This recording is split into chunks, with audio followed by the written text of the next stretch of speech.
जो करीब 37,000 से 10,500 साल पुराने हैं। ये उनकी कहानी सबसे ज्यादा बताते हैं। सही कहा। ये सिर्फ पत्थर नहीं है, ये उनके ज्ञान, उनकी जरूरतें और उनके कौशल का सबूत है। तो सबसे पहले लोअर पेलियोलिथिक में कैसे औजार थे? इसमें मुख्यतः कोर टूल्स, मतलब पत्थर के बड़े टुकड़े, पिंड से बनाए गए औजार, जैसे हैंड एक्स, क्लीवर और चॉपर। ये अक्यूलियन कल्चर से जुड़े। और बनाते कैसे थे? तकनीक क्या थी? तकनीक थी परकशन, मतलब एक पत्थर पर दूसरे पत्थर से चोट करके उसे आकार देना। सुनने में तो आसान लगता है। पर सोचिए, सही पत्थर ढूंढना, सही एंगल से चोट करना, इसमें बहुत अनुभव और समझ लगती होगी। पीढ़ियों का ज्ञान इसमें लगा होगा।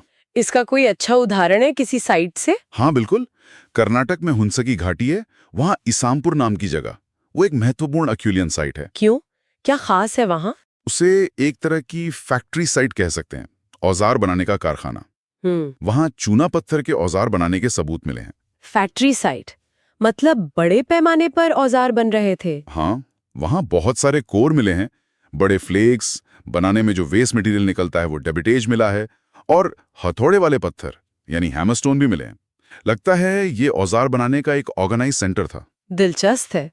तो ये था लोअर पेलियोलिथिक।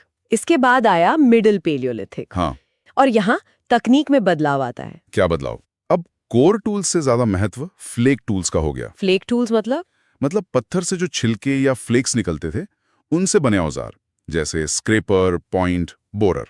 ये ज्यादा छोटे और नुकीले होते होंगे? हाँ, और ज्यादा तरह के कामों के लिए इस्तेमाल हो सकते थे, ज्यादा वर्सेटाइल थे। और इनको बनाने की तकनीक भी अलग थी? हाँ, यहाँ एक एडवांस टेक्निक आती है, लेवाल्वा तकनीक। लेवाल्वा?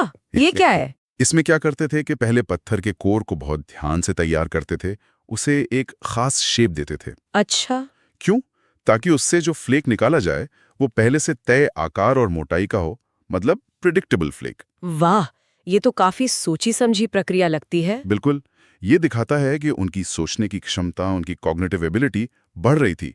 वो औजार बनाने से पहले प्लानिंग कर रहे थे। ये एक बड़ा कदम था विकास में। इसके बाद आता है अपर पैलियोलिथिक। हाँ, और यहाँ औजार और भी रिफाइन हो जाते हैं। कैसे? अब ब्लेड्स का इस्तेमाल बढ़ जाता है। ब्लेड मतलब पतले लंबे फ्लेक्स, पैरेलल साइड वाले।